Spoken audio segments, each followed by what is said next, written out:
Hi everyone.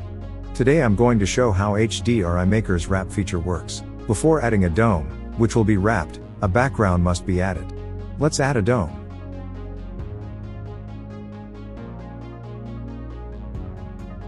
The dome has a mesh ready to be modified with the wrap. It will only affect the ground. Before proceeding, make sure you have activated the add-on distributed together with the official versions of Blender, and Landscape. I had already activated it. This is very useful for creating terrain meshes. Now pressing Shift+A in the mesh submenu, there will be a landscape item. Let's select it, in order to add the landscape to the scene.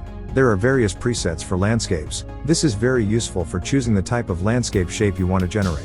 From the dome panel we go to the wrap menu. Keeping our landscape selected, press the wrap button.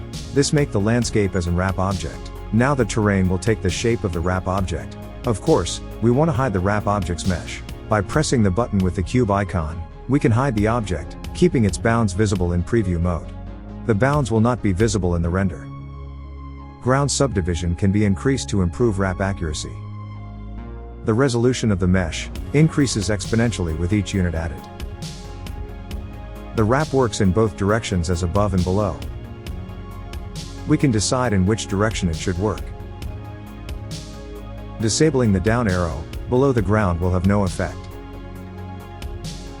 As you can see now, when the wrap object is below the dome's ground, nothing happens. The dome ground is exactly at the 0 level of the z-axis. Now let's reverse the projection of the wrap. Turn off the up arrow, turn on the down arrow. Now if wrap objects are above ground level, nothing will happen.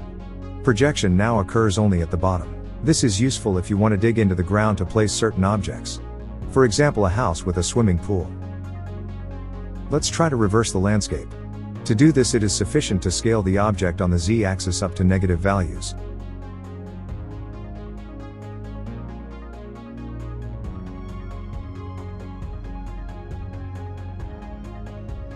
The wrap object can be moved around the entire dome plane. We can duplicate the wrap object.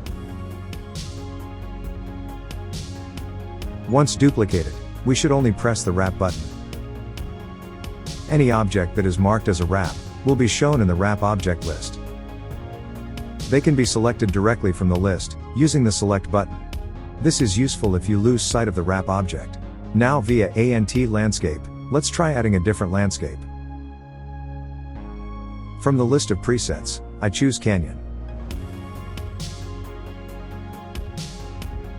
The landscape will now take the shape of a canyon. Please note, once the type of landscape has been confirmed, the landscape operator will no longer be able to change the object's landscape. This is a limitation of landscape.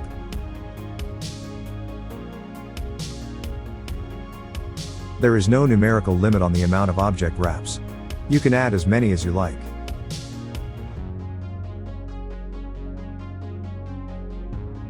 If you plan to resize the dome, all wrap objects will be resized together. This is very important to keep the proportion.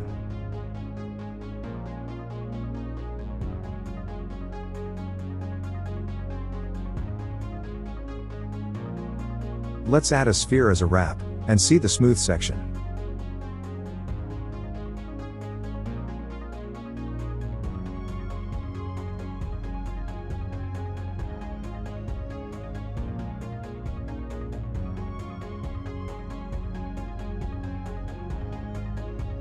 As you can see, the wrap now has a visual sawtooth issue.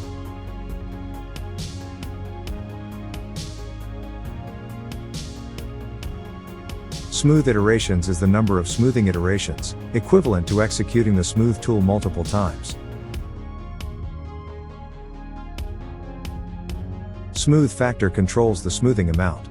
Higher values will increase the effect. The wrap is now perfectly smooth and has no sharp edges.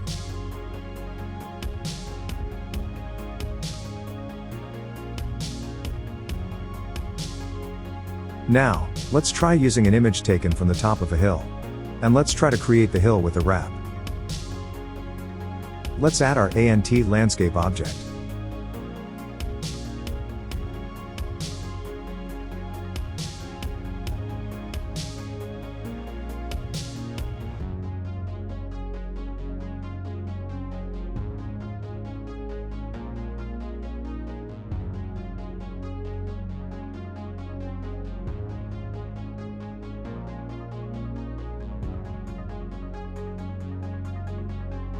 We need to level the top of the hill a little flat. Go to Edit Mode, and activate Proportional Editing Objects. The circle in the viewport is the area where this proportional editing will take effect. Having selected even just one face, we can scale on the Z-axis and smooth out what's around. We now have a hill in our dome. This makes the scene much more realistic, and it allows more freedom camera animations.